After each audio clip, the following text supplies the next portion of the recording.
السلام علیکم ورحمۃ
حاصل کر سکتے ہو، اور دو چیزیں ایسی ہیں جن سے تم کو کوئی چارہ کار نہیں، یعنی کہ تم کو کرنی ہے۔ ان میں پہلی چیز جو ہے جس کے ذریعے اللہ تعالیٰ کو راضی کیا جا سکتا ہے کہ کلمہ طیبہ کی کثرت، لا الہ الا اللہ کی کثرت کریں۔ نمبر دو، استغفار کی کثرت، اور فرمایا جن چیزوں سے تمہیں کوئی چارہ کار نہیں وہ ہیں جنت کی طلب اور جہنم سے پناہ۔ تو میں نے آپ سامعین کے سامنے یہ حدیث پیش کر دی۔ اللہ تعالیٰ ہمیں عمل کی توفیق عطا فرمائیں۔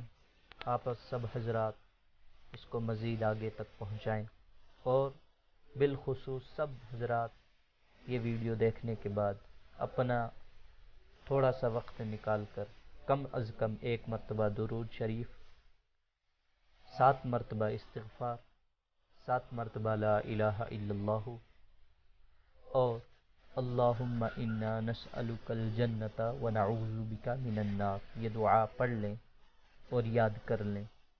اور الحمد شریف 4 قل، سورہ اخلاص، قل هو اللہ احد، اس کو 3 مرتبہ پڑھیں۔ فرمایا جو شخص سورہ اخلاص کو 3 مرتبہ پڑھ لے اس کو 1 قرآن پاک پڑھنے کا ثواب ملے گا۔ یہ پڑھ کر اپنے تمام مرحومین کو ایصال ثواب کریں۔